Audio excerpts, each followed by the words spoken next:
Okay. तर आपण पाहत होतो अरण्यांचे प्रकार. त्याच्यामध्ये आपण आलो होतो मोसमी अरण्यापर्यंत. दिसताना तर हा भाग खूप सोपा दिसतो, पण कन्फ्युजन होतं हे मी तुम्हाला लास्ट टाइम पण सांगितलेलं आहे. तर उष्णकटिबंधीय सदाहरित अरण्ये याच्याबद्दलची इन्फॉर्मेशन थोडी आहे, जास्त नाही. तर ही जी अरण्ये असतात ना, विषुववृत्तीय अरण्यांप्रमाणेच फार टणक, कठीण लाकूड वृक्षांची असतात. इथं टेम्परेचर जास्त असतं, पर्जन्यमान कमी होत जातं. इथं बघा, इथं जर तुम्ही बघितलं तर इथं पर्जन्यमान जास्त आहे म्हणून हे बारमाही आहे, बरोबर. इथं सदाहरित आहेत, पर्जन्यमान कमी होत जातं, अरण्ये कमी दाट असतात आणि उंची पण कमी असते. कंपॅरिझन करून बघा. एक्झाम्पल, साग, सिंकोना, रबर, नारळ, वेलानाड कॉमन आहे. कॉमन गोष्टी पण लक्षात ठेवा, ठीक आहे. त्याच्यानंतर थर्ड टाईप आहे मोसमी अरण्य. बघा, थर्ड टाईप आहे मोसमी अरण्य. इथं जर आपण बघितलं तर दक्षिण व आग्नेय आशिया, ऑस्ट्रेलियाचा उत्तर भाग, इथं पाऊस कधी पडतो? उन्हाळ्याच्या उत्तरार्धात पडतो, बरोबर. आणि हवामानानुसार जर तुम्ही बघितलं तर वनस्पती जीवन भिन्न प्रकारचं आढळतं. 200 ते 250 सेंटीमीटर पर्जन्यमान असलेल्या अमेझॉन प्रकारची साल, एबनी, रबर, नारळ, वेलानाड इत्यादी वृक्षांची अरण्ये आढळतात, ठीक आहे.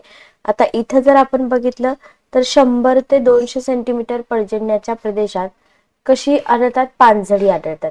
इथं तुम्हाला 200 ते 250, 100 ते 200 हे लक्षात ठेवायचं आहे. त्याच्यानंतर 40 ते 100 सेंटीमीटर पर्जन्य, इथं तुम्हाला आंबा, हिरडा, बेहडा, खैर, वड, पिंपळ. 50 सेंटीमीटर पेक्षा कमी बोर आणि बाबूळ किंवा निंबू आहे, चिंच आहे, चंदन आहे, हे वृक्ष आढळतात. आणि ही जे वृक्ष असतात मोसमी म्हटले बघा, मोसमी, ठीक आहे. मोसमी मध्ये आपल्याला 200 ते 250, 100 ते 200, 40 ते 100, 50 सेंटीमीटर पेक्षा कमी असा कॉलम तुम्ही करू शकता. तर इथं कमी पानांचे, उन्हाळ्यात पानांऐवजी काठ, ठीक आहे. म्हणजे इथं आपल्याला हवामानानुसार वनस्पती जीवनाचे जे भिन्न प्रकार आहेत ना, तर ते भिन्न प्रकार व्यवस्थित लक्षात ठेवायचे आहेत, ठीक आहे. ओके. समशीतोष्ण कटिबंधातील सदाहरित अरण्य. बघा, आता जो आपण टाईप बघितला तो उष्ण कटिबंधीय सदाहरित बघितला, बरोबर. त्याच्यानंतर मोसमी बघितला. आता आपल्याला काय बघायचं आहे? आता आपल्याला बघायचं आहे सदाहरितच आहेत, पण कसे आहेत? समशीतोष्ण कटिबंधातले, बरोबर. आता इथं जर तुम्ही जाल तर इथं पाऊस कमी जास्त प्रमाणात पण वर्षभर पडतो. लक्षात घ्या, कमी जास्त प्रमाणात पडतो पण वर्षभर पडतो. इथं तुम्हाला सदाहरित अरण्य मिळतील, मोठमोठी जंगले मात्र इथं आढळत नाहीत, लक्षात घ्या. ओके. येथील वनस्पती दाट असतात का? नाही, दाट नसल्याने वनस्पतीच्या विस्तारास भरपूर वाव मिळतो. या वनस्पतींची पाने बारीक गोलाकार असतात, त्यांची उंची मात्र फारशी नसते. इथं पाईन, ओक, लॉरेन्स, सिंकोना, रबर, युकॅलिप्टस, अक्रोड इत्यादी वृक्ष आढळतात. हे नावं थोडीशी डिफरंट आहेत, व्यवस्थित लक्षात ठेवा. समशीतोष्ण कटिबंधातील पानझडी अरण्य म्हटले. बघा, हा प्रदेश पानझडी आणि सदाहरित अशा दोन्ही प्रकारच्या वनस्पतींचा आहे. आपण एक कॉलम करू शकतो, जेवढे हे प्रकार आहेत तेवढे प्रकार एका बाजूला लिहू शकतो आणि एका बाजूला उदाहरण लिहू शकतो, ठीक आहे. उदाहरण, ओके. याच्यामध्ये oak, ash, walnut, beech, elm, apple, birch, maple इत्यादी पानझडी वनस्पती, तर larch, spruce, pine, fir, hemlock, सूचीपर्णी वनस्पती इथं आढळतात. म्हणजे हिमालयात थंडीपासून संरक्षण व्हावे म्हणून पानझडी वृक्ष पाने गाळतात, असं एखादं सेंटेन्स जर तुम्हाला एक्झाम मध्ये दिसलं तर तुम्हाला ते समजून घेता आलं पाहिजे, किंवा हा जो टाईप आहे तो टाईप तुम्हाला कळला पाहिजे. आता या प्रकारचे अरण्य कुठे मिळतात? उत्तर अमेरिकेच्या पूर्व भागात मिळतात. पश्चिम युरोप, पूर्व आशियामध्ये पण आहेत. ओके. सूचीपर्णी अरण्ये जर बघितली तर larch, spruce, pine, fir, hemlock, maple, birch इत्यादी वनस्पती येथे आढळतात. सूचीपर्णी वनस्पती जवळजवळ सर्वत्र आढळतात. बहुतेक अरण्ये एकाच प्रकारच्या वनस्पतीच्या लांबच्या लांब व्यापलेली असतात आणि या वनस्पतीचे आच्छादन दाट, आकार शंखाकृती, पाने जाड आणि तेलकट, अणकुचीदार, टोकाकडे सुईच्या आकाराची असतात. त्याच्यामुळे बर्फ साचत नाही, पानांवरून घसरून जाते. तर इथं तुम्हाला विधान आणि कारण मध्ये देतात. हा टाईप कोणता आहे बघा? सूचीपर्णी अरण्य, ठीक आहे. तर सूचीपर्णी अरण्याबद्दल तुम्हाला सेंटेन्स दिलं जाऊ शकतं की इथल्या पानांवरती बर्फ साचत नाही, का नाही साचत, मग त्यांचा आकार कसा असतो, वगैरे वगैरे, ठीक आहे. ओके. वनस्पतींचं लाकूड हलका आणि मऊ असतं. इथं पाऊस कसा पडतो, कमी पडतो, हवामान थंड असल्याने बाष्पीभवन मंद होतं, जमिनीत ओलावा दीर्घकाळ टिकतो आणि ही अरण्ये उत्तर अमेरिकेत सेंट लॉरेन्स नदीच्या खोऱ्यात, तसेच उत्तरेस अलास्का कॅनडाच्या दरम्यान Newfoundland, Labrador, Norway, Sweden, Finland, रशियाचे सायबेरियन क्षेत्रात मुख्यत्वे करून आढळतात. ठीक आहे, ओके, क्लिअर. 7 नंबरचा मुद्दा बघा, आपल्याला दिलेला आहे की भूमध्य सामुद्रिक हवामानाच्या प्रदेशात ही अरण्ये आहेत. इथं हिवाळ्यात पाऊस पडतो, उन्हाळा कोरडा असतो. अशा उन्हाळ्यास तोंड देण्यासाठी वनस्पतींची पारे बारीक, तेलकट, जाड, कित्येक वेळी काटेरी पण असतात. त्याच्यामुळे पानावाटे होणारे बाष्पीभवन टाळले जातं. तर सदाहरित टणक लाकडाची अरण्ये, हेही लक्षात ठेवा. जास्त पर्जन्य जिथं असतं तिथं ऑलिव्ह, ओक, चेस्टनट, अक्रोड, देवदार, चिनार, सुरू, फर यांची अरण्ये आहेत. ओके. कमी पावसाचे प्रदेश लक्षात राहतात, काटेरी राहतात, लिंबू, द्राक्षे, डाळिंब, मोसंबी, संत्री, पीच, बेर, बदाम, जर्दाळू, तुती. ठीक आहे. आता ही अरण्ये कुठे आढळतात? दक्षिण युरोप, कॅलिफोर्निया, चिली, दक्षिण आफ्रिका, केप, ऑस्ट्रेलिया, टास्मानिया भागामध्ये सदाहरित टणक लाकडाची अरण्ये. जगाचा भूगोल जो आहे, आता हा भाग जरी एन्व्हायरमेंट इकॉलॉजी मध्ये येत असला तरी जगाचा भूगोल इथं तुम्हाला थोडासा इन्क्लूड दिसतो. सो जगाच्या भूगोलाचा जास्त अभ्यास आपण करत नाही, पण कधी कधी क्वेश्चन आले तर आपले मार्क जायला नको. सव्हाना प्रकारची अरण्ये, विषुववृत्तापासून जसं तुम्ही दूर जाता तसं पाऊस कमी होत जातो. Very very important sentence, 2 sentence आयोग देतं. विषुववृत्तापासून दूर जावे तसं पाऊस वाढत जातो. दुसरं सेंटेन्स असतं पाऊस कमी होत जातो. आपल्याला माहित पाहिजे की जसं जसं तुम्ही विषुववृत्तापासून दूर जाल तसं पाऊस कमी होतो का वाढतो. मग त्याचा परिणाम काय होतो बघा, पावसाचा परिणाम होतो, घनदाट जंगले कमी होतात, विरळ होतात, त्यांची उंची, हिरवेपणा, पानांचा आकार सगळं चेंज होतं, बरोबर. आणि मग गवताचं प्रमाण वाढतं आणि तुम्हाला जे क्षेत्रफळ आहे चौरस किमी, एखाद दुसरी वनस्पती आढळते किंवा गवत आढळतं. बाभूळ, बेल, अकेशिया, बेओबाब, कमी पानांची, जाड सालाची, डमरूच्या आकाराची काटेरी वनस्पती आढळतात. ठीक आहे, ओके. तर सवाना प्रकारची अरण्ये जी आहेत ना ती कुठे आढळतात हे महत्वाचं आहे. अमेरिकेतील ओरिनोकोचे खोरे, गियाना, ब्राझीलचा डोंगराळ प्रदेश, आफ्रिकेतील केनिया, टांझानिया, झांबिया, झिम्बाब्वे, अंगोलिया, ऑस्ट्रेलियाचा ईशान्येकडील किनारा आणि उत्तरेकडील भाग यांचा इथं आपल्याला समावेश झालेला दिसून येतो. ठीक आहे, ओके. नेक्स्ट बघा, रखरखीत हवामानाच्या ओसाड प्रदेशातील अरण्ये. आता इथं बघा नावावरूनच आपल्या लक्षात येतं पावसाचा अभाव आहे. परिणामी वनस्पती बारीक पानांची, जाड सालीची, डमरूच्या आकाराची, पानांऐवजी काटे असलेली आढळते, बरोबर. काही वनस्पती मिळालेले पाणी घेऊन आपल्या बुंद्यात किंवा पानात साठवून ठेवतात. काही वनस्पतींची मुळे पाण्याचा शोध घेत खोलवर जातात. अनेक वनस्पती अर्धमृत स्थितीत जिवंत राहतात. जीव एखाद्या कोशात गुंडाळून जमिनीवर पडतात. वाऱ्याबरोबर उडत दुसरीकडे गेल्यावर अन्न कणाने ओलावा मिळाल्यावर आपले जीवनचक्र सुरू करतात. पाणथळ ठिकाणी वनस्पती जीवन कसं असतं, प्रसन्न असतं. इथं तुम्हाला फळांच्या बागा दिसून येतील. आता हे रखरखीत, खरं तर हे विचारणार नाहीत बरं का, जे विचारतात ते मेन टाईप सुरुवातीचे आहेत तेच विचारतात आपल्याला. अतिशीत हे तर अजिबातच विचारत नाहीत. आर्क्टिक महासागराच्या काठाने कॅनडा, युरेशियाचा भाग याच्यामध्ये येतो. दक्षिण गोलार्धामध्ये असा भाग नाही. ठीक आहे, ओके. आय होप तुम्हाला हे समजलं असेल आणि हे सगळं आपल्याला दिलेलं आहे. सामान्य अध्ययन पेपर पहिला संपूर्ण तयारी. आता हे वनस्पती वितरण, आता हे इथं आपला हा पार्ट संपतो, पण ठोकळ्यामध्ये काही इम्पॉर्टंट पार्ट तुम्हाला असं बॉक्स मध्ये दिलेला आहे की हे जे वनस्पती वितरण आहे आपण परिसंस्थेच्या संकल्पनेमध्ये पाहू शकतो का?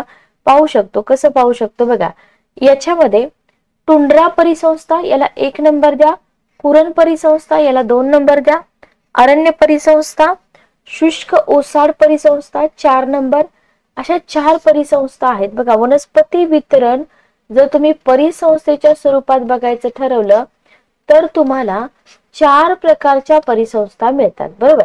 तर टुंड्रा परिसंस्थेमध्ये कोणता परिसर येतो? आर्क्टिक आणि अंटार्क्टिकाचा परिसर. जोड्या लावामध्ये विचारू शकतात.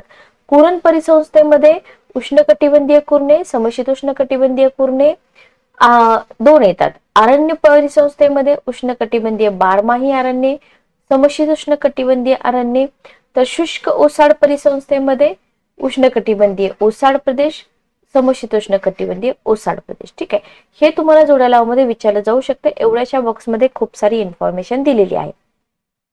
आता ह्या सगळ्याचा आपण विचार केला. याच्याशिवाय जर तुम्ही बघितलं तर सागरी परिसंस्था आणि सरितामुख, सरिता म्हणजे नदी, बरोबर, यांचा सुद्धा विचार केला जातो.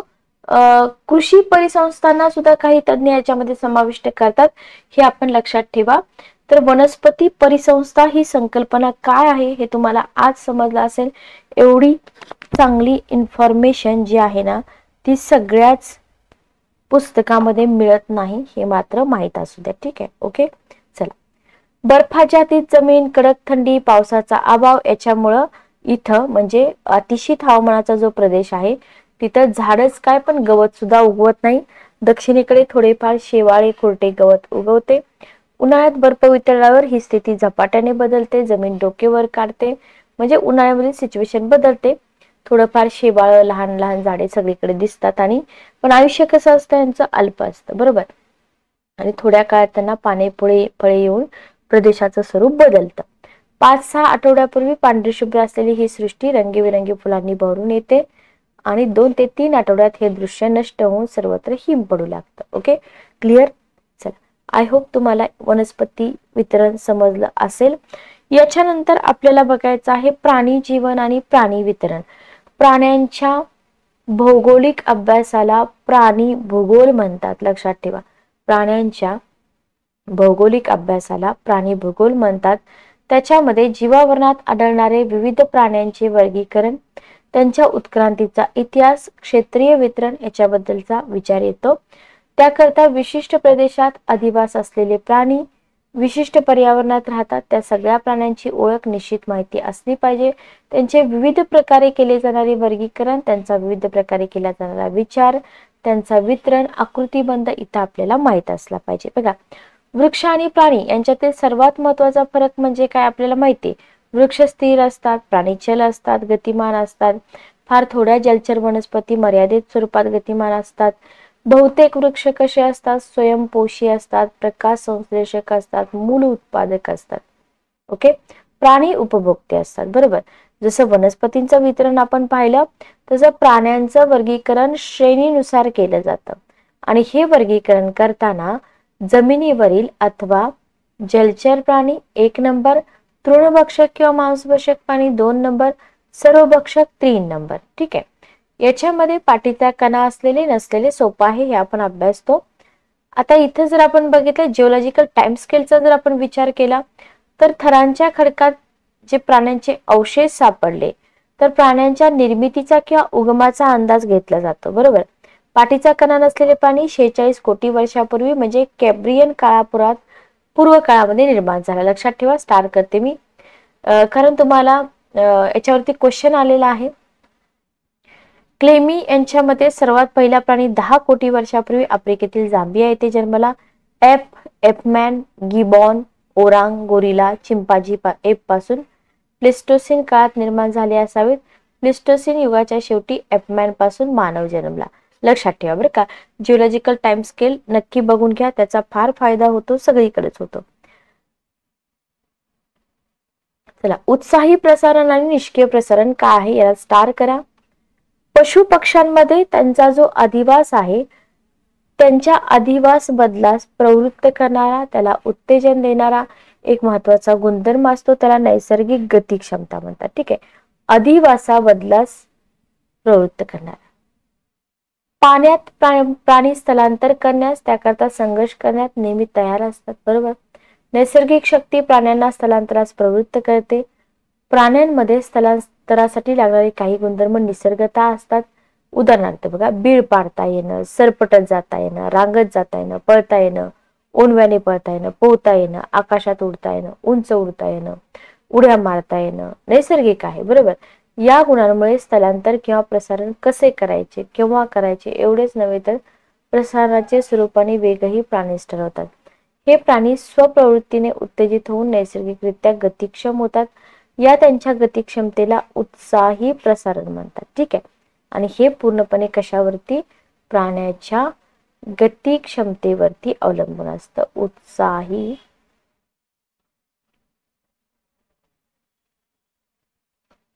प्रसारण. ठीक आहे, ओके. चला, अनेक प्राण्यांमध्ये वारसानुसार किंवा सामुदायिक गुणधर्मानुसार निर्माण होतं. हे जे उत्साही प्रसारण आहे ना, प्राण्यांमध्ये वारसानुसार किंवा सामुदायिक गुणधर्मानुसार निर्माण होतं आणि जेव्हा हे प्रसारण बाह्य वाहकामुळे होतं तेव्हा त्याला म्हटलं जातं निष्क्रिय प्रसारण. म्हणजे जर तुम्हाला एन्व्हायरमेंट इकॉलॉजी सेक्शन मध्ये उत्साही प्रसारण आणि निष्क्रिय प्रसारण असे जर क्वेश्चन विचारलेले दिसले तर तुम्हाला इथं अडचण येऊ नये म्हणून हा भाग तुमचा कव्हर असला पाहिजे. हवेतून, पाण्यातून, प्राणी जीवनातून, मानव इत्यादीकडून होत असते. वनस्पती आणि प्राणी जगभर विविध मार्गे प्रसारण पावले. हरित, सैगा, गवा, शेळ्या, कस्तुरी, मूग, बैल, मॅस्टडॉन आशियाहून बेरिंगच्या समुद्रधुनीतून उत्तर अमेरिकेत, तर बिवर, अपोसम, रॅकून हे घोडे प्राणी उत्तर अमेरिकेतून बेरिंगच्या समुद्रधुनीतून आशियात आलेले आहेत. कधी कधी इन्फॉर्मेशन उपयोगी पडते. रॅकून आहे, मांजर, घोडे, टॅपिरस, लामा हे प्राणी उत्तर अमेरिकेतून मध्य अमेरिकेत, तेथून दक्षिण अमेरिकेत गेले आणि बाकीचे जे हे प्राणी आहेत हे प्राणी दक्षिण अमेरिकेतून उत्तर अमेरिकेत गेले. एकदा वाचून ठेवा, रिव्हिजन करा वारंवार. कधी काय विचारतील सांगता येत नाही, त्याच्यामुळे सिलेबस आपला कव्हर असला पाहिजे. बटरफ्लाय, योथस बिल्टस, टोल्ड्युक्युरस, ढेकून हे आफ्रिकेतून युरोप आशियामध्ये गेले, तेथून जहाजातून दक्षिण अमेरिकेत गेले. लक्षात ठेवा. आता हे झालं स्थलांतर, त्यांचं निष्क्रिय उत्साही प्रसारण आणि निष्क्रिय प्रसारण. ठीक आहे, दोन्ही लक्षात ठेवा. प्राणी वर्गाचं नष्ट होणं, नव्या पेशी निर्माण होणे, असलेल्या पेशी नष्ट होत जाणे हा निसर्गाचा नियम आहे. नव्या पेशी निर्माण होणे, असलेल्या पेशी नष्ट होत जाणे हा निसर्गाचा नियम आहे. आता इथं बघा खूप साऱ्या प्रजाती नष्ट झाल्यात, बरोबर, पण ही नष्ट होण्याची जी क्रिया आहे ही मानवानं अधिक गतिमान केली. नष्ट होत असलेल्या प्रजातींना संरक्षण जर नाही दिलं तर त्या पूर्णपणे नष्ट होतील, बरोबर. हे आकडेवारी तुम्हाला विचारणार नाहीत, पण प्राणी वर्ग नष्ट होत आहे मानवामुळे होत आहे एवढं लक्षात ठेवा. नष्ट होण्याचे रिझन तुम्हाला माहिती पाहिजेत. सिंपल क्वेश्चन येऊ शकतो. एखाद्या प्रदेशामध्ये पर्यावरण बदलतंय त्याच्यामुळे प्राणी नष्ट होतात. बदल मंद असतो, लक्षात घ्या, त्याच्याशी मिळतं घेण्याचा प्रयत्न प्राणी करतात, पण प्रत्येक वेळेस ते सक्सेसफुल होतात असं नाही. जर बदल शीघ्र असेल तर त्यांना प्रचंड अवघड जातं, त्याच्यामुळे नष्ट होतात. टर्शरी युगाच्या सुरुवातीला काय झालं तर जगाचं तापमान एकदम कमी झालं, त्याच्यामुळे अवाढव्य शेपटी शरीर आणि लांब शेपटी असलेल्या डायनासोरला स्थलांतर करता आलं नाही, थंड हवामानास तोंड देता आलं नाही, त्याच्यामुळे तो पूर्णतः नष्ट झाला. एक्झाम्पल दिले. अनेक प्रदेशामध्ये काय होतं, रोगराई निर्माण होते, कीटकांचा संसर्ग दोष होतो, प्राणी नष्ट होतात. मोठे धरणीकंप, ज्वालामुखींचे स्फोट, अरण्यास लागणाऱ्या आगी याच्यामुळे प्राणी बळी पडतात. शिकारीमुळे अनेक प्राणी मारले जातात. मत्स्यभक्षक प्राण्यांची संख्या वाढल्याने त्यांच्यात अन्न मिळवण्याची स्पर्धा वाढते. अन्न मिळवू न शकणारे प्राणी नष्ट होतात. हवामानात बदल झाल्यास आवश्यक तसा निवारा न मिळाल्यामुळे अनेक सस्तन प्राणी नष्ट होतात. ठीक आहे. वाढत्या जीवन स्पर्धेत सदृढ मोठे प्राणी जीवन कलहात यशस्वी होतात, लहान कमकुवत प्राणी नष्ट होतात.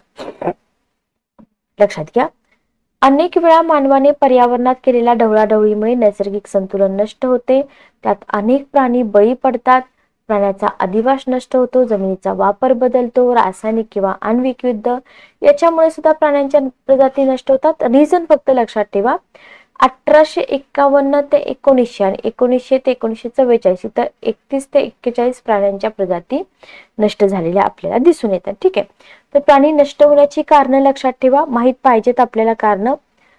प्राणी वितरण आपण आता बघूया. जसं आपण वनस्पती वितरण बघितलं तसं आपल्याला प्राणी वितरण बघायचं आहे.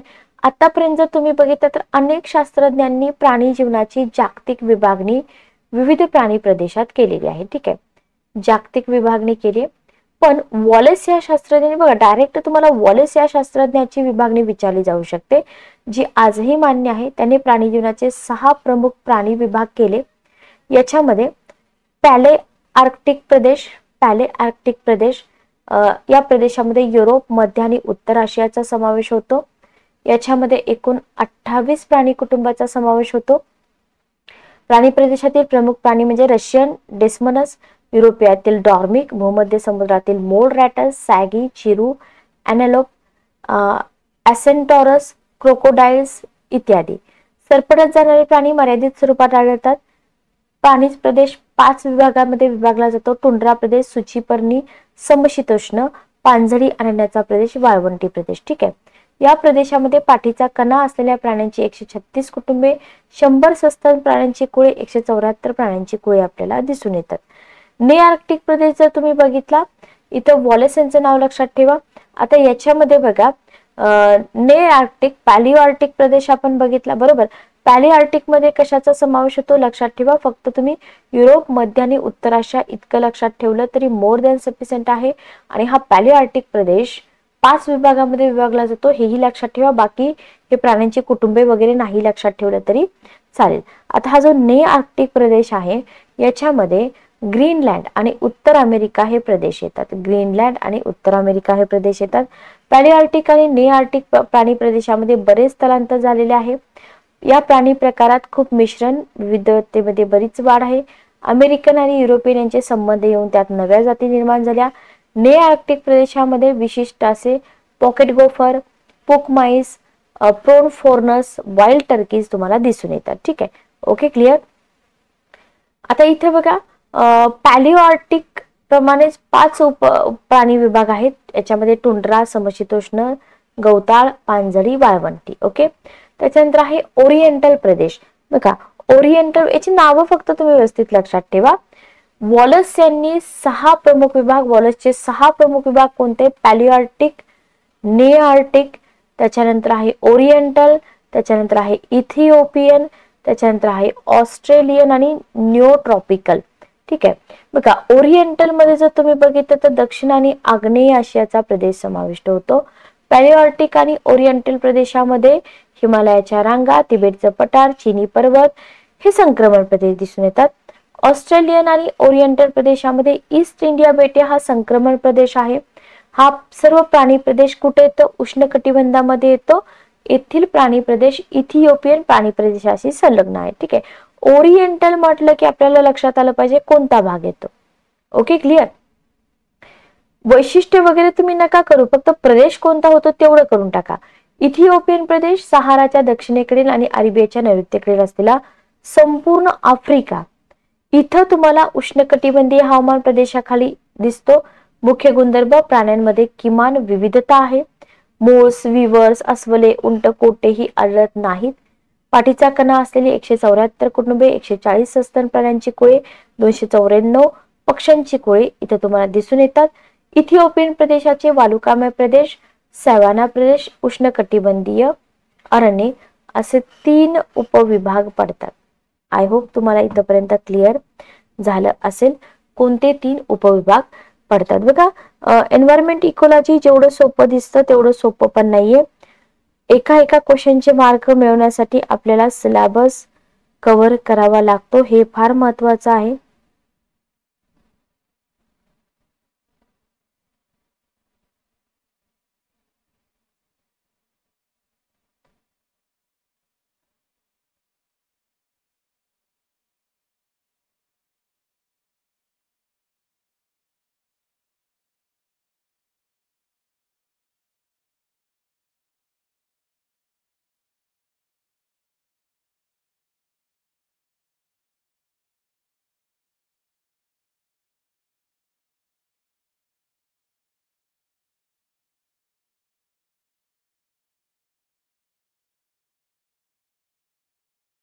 चला पुढचा पार्ट आपण कव्हर करूया.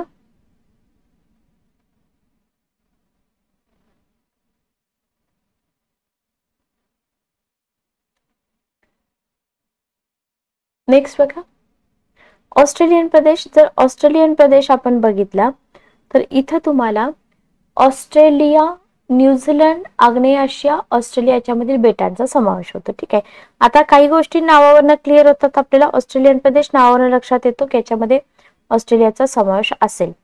आता इथं जर तुम्ही बघितलं तर इथं पिल्ले पोटाशी असले कांगारू आपण बघतो बरोबर. ओके, इथं वाळवंटी प्रदेश, सवाना आणि म्हणजे हे शक्यतो तर विचारणार नाही. जो पार्ट विचारतात तो मी तुम्हाला ऑलरेडी सांगत आलेले आहे. ठीक आहे, चला न्यूट्रॉपिकल प्रदेश काय आहे बघा. न्यूट्रॉपिकल प्रदेश, न्यूट्रॉपिकल प्रदेशामध्ये आपल्याला इथं दक्षिण अमेरिकेचा अंतर्भाव होतो बरोबर. कोठेही न आढळणारे सस्तन प्राणी इथं आढळतात. आकडेवारी वगैरे लक्षात ठेवू नका. फक्त हा प्रदेश कुठं आढळतो तेवढं लक्षात ठेवलं तरी मोर दॅन सफिशियंट आहे. ठीक आहे. ओके, पुढे जाऊया आपण.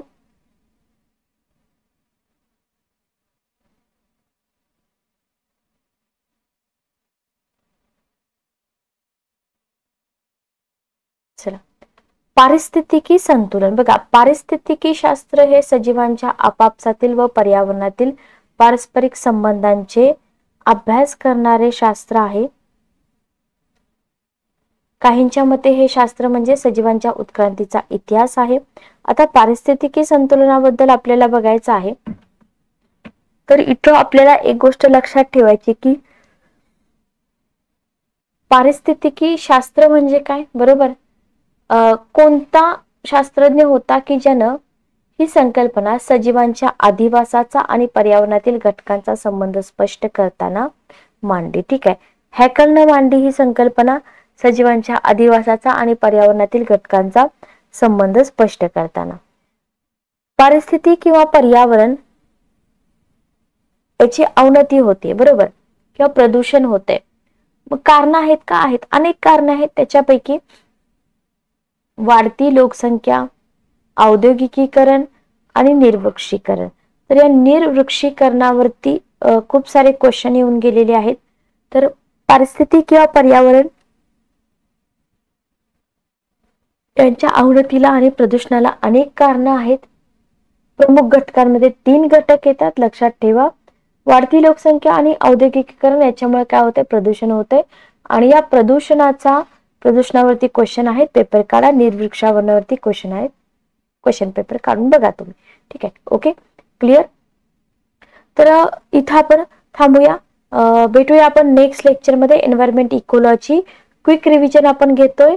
100% तुम्हाला या लेक्चर सिरीजचा फायदा होईल. भेटूया नेक्स्ट लेक्चर मध्ये. Good day, take care.